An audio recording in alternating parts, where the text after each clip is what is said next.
स्वामी समर्थ. नमस्कार मित्रांनो, आयुष्याच्या प्रवासात आपण अनेक स्वप्न घेऊन निघतो. घर, करिअर आणि त्यापेक्षा महत्वाचं म्हणजे एक जोडीदार, जो आपल्या सुखात हसेल आणि दुःखात आधार देईल.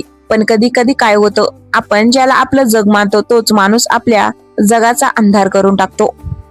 आपण म्हणतो माझं नशीबच खराब आहे, देवाने माझ्याच वाट्याला हा त्रास का दिला. पण मित्रांनो, आज चलप्रवाहामध्ये आपण यावरच बोलणार आहोत की जर जोडीदार चुकीचा मिळाला असेल तर स्वतःला संपून टाकण्यापेक्षा स्वतःला कसं सावरता येईल. सगळ्यात आधी एक गोष्ट मनाशी पक्की करा, नशिबाला दोष देणं आता थांबवा. कारण जेव्हा आपण नशिबावर सगळं सोडतो तेव्हा आपण हातबल होतो. ही तुमची चूक नाही की तुम्हाला असा जोडीदार मिळाला, पण त्या परिस्थितीत गुदमरून मरणं हा तुमचा निर्णय असू शकतो. स्वीकृती ही बदलाची पहिली पायरी आहे. हे मान्य करा की परिस्थिती कठीण आहे, पण तुम्ही त्यापेक्षा मोठे आहात. अनेकदा आपण नातं वाचवण्याच्या नादात स्वतःची ओळख हरवून बसतो. समोरचा माणूस आपल्याला सतत टोचून बोलतो, अपमान करतो आणि हळूहळू आपल्याला वाटू लागतं की आपण खरंच कुचकामी आहोत. पण थांबा, तुमची किंमत तो माणूस ठरवू शकत नाही. तुमचे छंद, तुमची आवड आणि तुमची स्वप्न पुन्हा जिवंत करा. जो माणूस तुमची किंमत जाणत नाही त्याच्यासाठी स्वतःचे अस्तित्व पुसून टाकू नका. अनेकदा आपण मनातल्या मनात कुटत बसतो, पण फक्त एकदाच समोरच्याशी आरसा दाखवल्यासारखं स्पष्ट बोला. तुमच्या या वागण्यामुळे मला यातना होतात हे त्यांना शांतपणे सांगा. जर समोरच्याला बदलायची इच्छा असेल तर मार्ग निघेल, पण जर भिंतीवर डोकं आपटल्यासारखं वाटत असेल तर समजून जा की आता स्वतःला वाचवण्याची वेळ आली आहे. अशा वेळी आर्थिक स्वातंत्र्य खूप महत्वाचं ठरतं. अनेक नाती केवळ पैशाअभावी सडत राहतात. तुम्ही स्त्री असा किंवा पुरुष, स्वतःच्या पायावर उभा राहा. जेव्हा तुमच्या खिशात स्वतःचे पैसे असतात तेव्हा तुमचा आत्मविश्वास वेगळा असतो आणि तुम्हाला कोणाच्याही जाचाखाली दबून राहण्याची गरज उरत नाही. तुमच्या भावनाची चावी दुसऱ्याच्या हातात देऊ नका. जोडीदार चिडला की तुम्ही रडता, तो बोलला नाही की तुम्ही अस्वस्थ होता. म्हणजे तुमच्या आयुष्याचा रिमोट कंट्रोल त्याच्याकडे आहे. ही भावनिक गुलामी सोडा. स्वतःभोवती एक अशी भिंत उभी करा की त्याच्या शब्दाचा वार तुमच्या मनापर्यंत पोहोचणार नाही. या प्रवासात एकटं पडू नका. तुमच्या मनातलं वादळ कोणीतरी विश्वासू मित्राला किंवा कुटुंबाला सांगा. कधी कधी बाहेरची व्यक्ती आपल्याला अशी दिशा दाखवते जी आपल्याला दिसत नसते. आणि जर तुम्हाला वाटत असेल की मुलांसाठी मी हे सगळं सहन करते, तर एक गोष्ट लक्षात ठेवा, भांडणखोर आणि तणावपूर्ण वातावरणात वाढलेली मुलं कधीच मानसिक दृष्ट्या सुदृढ नसतात. त्यांना रडणारे आई वडील पाहण्यापेक्षा स्वाभिमानाने आणि शांत पालक पाहणं जास्त गरजेचं आहे. बदलाची भावना मनात ठेवू नका. त्यांनी माझं आयुष्य खराब केलं म्हणून मी त्यांचं करीन, यात तुमचीच ऊर्जा जळून जाईल. तुमची सर्वांगीण विकास हाच त्यांचा सर्वात मोठा पराभव आहे. त्या आरोग्याकडे लक्ष द्या, कारण तुमचं शरीर साथ देईल तरच तुमचं मन लढू शकेल. आणि शेवटी एक कटू पण सत्य गोष्ट, सर्व प्रयत्न करूनही काहीच बदल नसेल तर तो जोडीदार तुमच्या अस्तित्वावरच घाला घालत असेल तर त्या नात्यातून बाहेर पडणं हे पाप नाही. आयुष्य एकदाच मिळतं आणि ते कोणा एका चुकीच्या माणसासाठी वाया घालवण्या इतकं स्वस्त नक्कीच नाही. स्वतःवर प्रेम करायला शिका, कारण जो स्वतःचा आदर करतो जग त्याचा आदर करतं. नशीब तुम्हाला एखादी कठीण परिस्थिती देऊ शकतं, पण त्यातून बाहेर पडण्याचं बळ तुमच्याच आत दडलंय. फक्त एकदा स्वतःच्या डोळ्यात पाहून सांगा, मी यापेक्षा चांगल्या आयुष्यासाठी बनलो आहे. कधी विचार केलाय का की आपण एका चुकीच्या नात्यात इतके वर्ष का काढतो? कारण आपल्याला भीती वाटते लोक काय म्हणतील याची. पण खरं सांगू का, जेव्हा तुम्ही रात्री उशाशी घेऊन रडता तेव्हा ते लोक तिथे नसतात. तुमचं दुःख तुमचं असतं. म्हणूनच जर तुमच्या नशिबात वाईट जोडीदार असेल तर पहिली गोष्ट ही मान्य करा की तुम्ही कोणाचेही गुलाम नाही आहात. लग्न किंवा नातं म्हणजे काय, जन्मठेपीची शिक्षा नाही. अनेकदा आपण स्वतःला समजावतो की कदाचित उद्या सगळं ठीक होईल, पण तो उद्या कधीच येत नाही जर तुम्ही आज पाऊल उचललं नाही तर. बघा, जोडीदार वाईट असण्याचे अनेक प्रकार असतात. कोणी शारीरिक त्रास देतं तर कोणी शब्दांनी मन कापून काढतं. शब्दाच्या जखमा भरून येत नाहीत.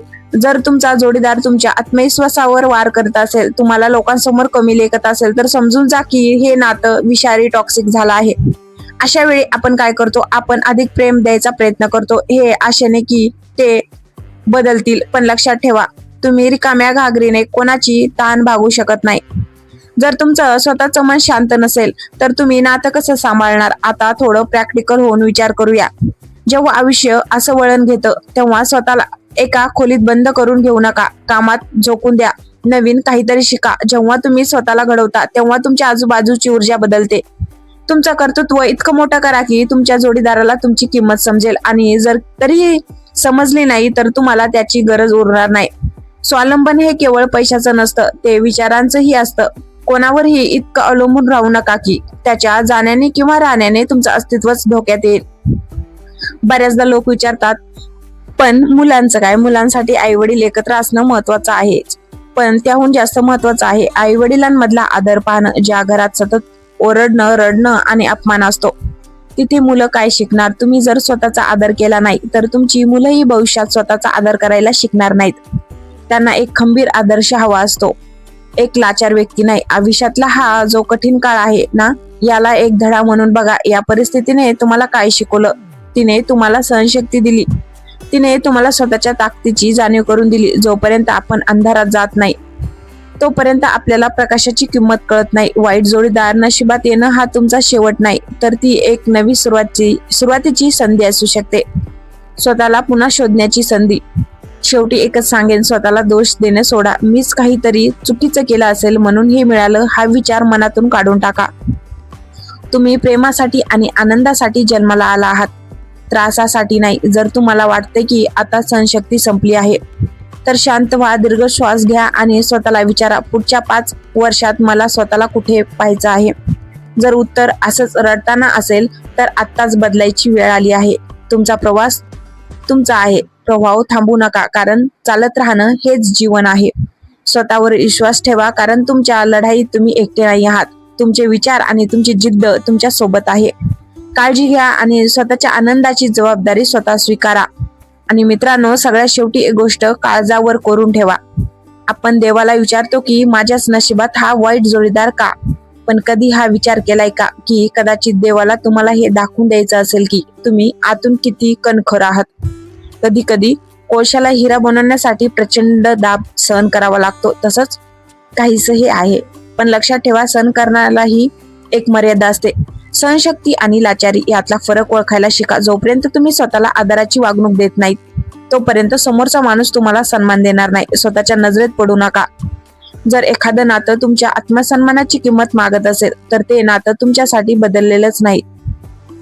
लोक म्हणतात एकदा लग्न झालं की निभावंच लागतं, पण कोणासाठी? समाजासाठी. जो समाज तुमच्या घरातल्या भांडणाची फक्त चवीने चर्चा करतो तो समाज तुमच्या मदतीला कधीच येणार नाही. तुमचं आयुष्य तुमचं आहे. रात्री जेव्हा डोळे मिटाल तेव्हा मनात ही खात्री हवी की मी माझं आयुष्य कोणाच्या तरी दबावाखाली नाही तर माझ्या अटीवर जगतोय.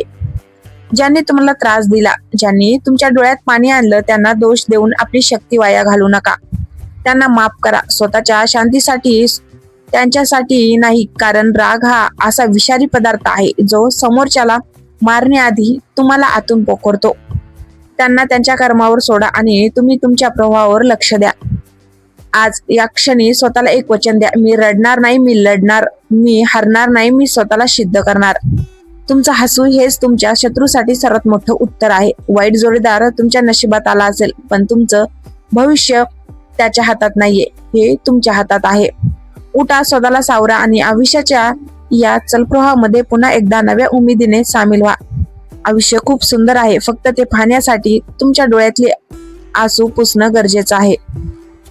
स्वतःवर प्रेम करा, स्वतःचा आदर करा आणि लक्षात ठेवा, तुम्ही एकटे नाही आहात. तुमच्या आतलं ते सुप्त सामर्थ्य तुमच्या पाठीशी उभा आहे. पुन्हा भेटूया अशाच एका प्रवाहात जो तुम्हाला तुमच्या अस्तित्वाची जाणीव करून देईल. तोपर्यंत स्वतःची काळजी घ्या आणि आनंदी राहा, कारण तुम्ही त्यांच्यासाठी जन्माला आला आहात. धन्यवाद.